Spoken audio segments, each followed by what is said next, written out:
नमस्कार। Competitive exams की तैयारी कर रहे हैं तो काम और समय वाले सवालों से तो पाला पड़ा ही होगा। अक्सर सिर दर्द बन जाते हैं ना। पर आज हम इसी सिर दर्द का इलाज करेंगे। मिश्र समानुपात या कहें तो कंपाउंड प्रोपोर्शन। इसे समझने के लिए मैं आपको 4 ऐसी कमाल की ट्रिक्स बताने वाला हूं कि ये मुश्किल सवाल भी आप चुटकियों में हल कर लेंगे। हाँ बिल्कुल। मतलब कितने आदमी, कितने दिन, फिर कितने घंटे, बस इन्हीं सब में उलझकर हमारा कीमती टाइम निकल जाता है।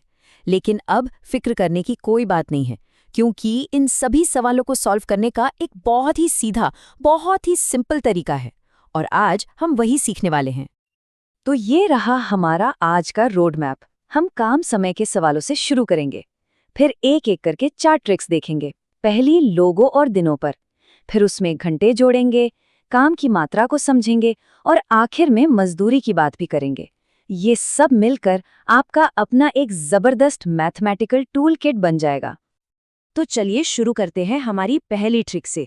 ये सबसे बेसिक है, मतलब एकदम नींव है इन सारे सवालों की। इसमें हम समझेंगे कि लोगों की संख्या और काम खत्म करने में लगने वाले दिनों के बीच क्या रिश्ता होता है। ये है हमारा सबसे पहला और सबसे जरूरी formula, m1d1 is equal to m2d2। अब इसे ऐसे समझिए। मान लीजिए कि कोई भी काम पूरा करने के लिए एक फिक्स्ड अमाउंट की मेहनत चाहिए। ये फॉर्मूला बस यही कहता है कि टोटल मेहनत यानी आदमियों को दिनों से गुणा करने पर जो मिलता है वो हमेशा बराबर रहेगा। मतलब ज्यादा लोग लगाओगे तो काम जल्दी यानी कम दिनों में खत्म होगा, और अगर लोग कम होंगे तो दिन ज्यादा लगेंगे। सिंपल है ना? अच्छा, इससे पहले कि हम कोई सवाल हल करें, फटाफट ये देख लेते हैं कि इन लेटर्स का मतलब क्या है। देखिए, M1 और D1 है पहले केस में आदमी और दिन, और M2 और D2 है दूसरे केस के लिए। बस इतना ही है। चलिए अब इस फॉर्मूले को एक्शन में देखते हैं। सवाल ये है, अगर 64 आदमी एक काम को 15 दिन में कर सकते हैं तो उसी काम को 80 आदमी कितने दिन में करेंगे? जरा सोचिए, लगाइए अपना फॉर्मूला और देखिए क्या जवाब आता है। और सही जवाब है 12 दिन। देखा कितना आसान था। हमने बस सारी वैल्यूज को फॉर्मूले में डाला। 64 गुणा 15 बराबर है 80 गुणा D2 के। और जब इसे सॉल्व किया तो D2 आ गया 12। बस हो गया सवाल हल। ठीक है, तो पहली ट्रिक तो समझ आ गई। अब कहानी में एक छोटा सा ट्विस्ट लाते हैं। असल जिंदगी में मेहनत सिर्फ आदमी और दिनों पर ही तो डिपेंड नहीं करती है ना। ये इस पर भी डिपेंड करती है कि हर दिन कितने घंटे काम हो रहा है। तो चलिए अब अपनी कैलकुलेशन में घंटों को भी शामिल करते हैं। तो ये रहा हमारा upgraded formula. M1H1D1 is equal to M2H2D2। घबराइए मत, ये बिल्कुल पहले जैसा ही है। हमने बस दोनों तरफ काम के घंटे यानी H को गुणा कर दिया है। लॉजिक वही है, असली चीज है टोटल कितने घंटे काम हुआ। तो ये हमारे पहले फॉर्मूले का ही एक लॉजिकल नेक्स्ट स्टेप है। अब एक नया सवाल देखते हैं। इस बार हमारे पास आदमी, दिन और घंटे तीनों हैं। सिचुएशन ये है, 40 आदमी रोज 5 घंटे काम करके एक काम 21 दिन में खत्म करते हैं। तो उसी काम को 15 आदमी रोज 8 घंटे काम करके कितने दिनों में खत्म कर पाएंगे? और इसका जवाब है 35 दिन। बस हमने सारी वैल्यूज को फॉर्मूले में रखा। 40 गुणा 5 गुणा 21 को बराबर रखा 15 गुणा 8 गुणा D2 के। कैलकुलेट किया और जवाब आ गया 35। अब समझ आ रहा है कि ये सिस्टम कितना पावरफुल है। कोई भी सवाल हो, हल हो जाएगा। अच्छा, अभी तक हमने जितने भी सवाल देखे उनमें एक बात कॉमन थी कि काम बराबर था। लेकिन हमेशा ऐसा तो नहीं होता, है ना? क्या होगा अगर एक ग्रुप को 100 बक्से बनाने हो और दूसरे को 200? हमारी तीसरी ट्रिक इसी सवाल का जवाब है। अब यहाँ फॉर्मूले में एक बहुत मजेदार चेंज आता है। जो काम की मात्रा है यानी W, वो अब इक्वेशन में नीचे आ जाती है, मतलब डिनोमिनेटर में।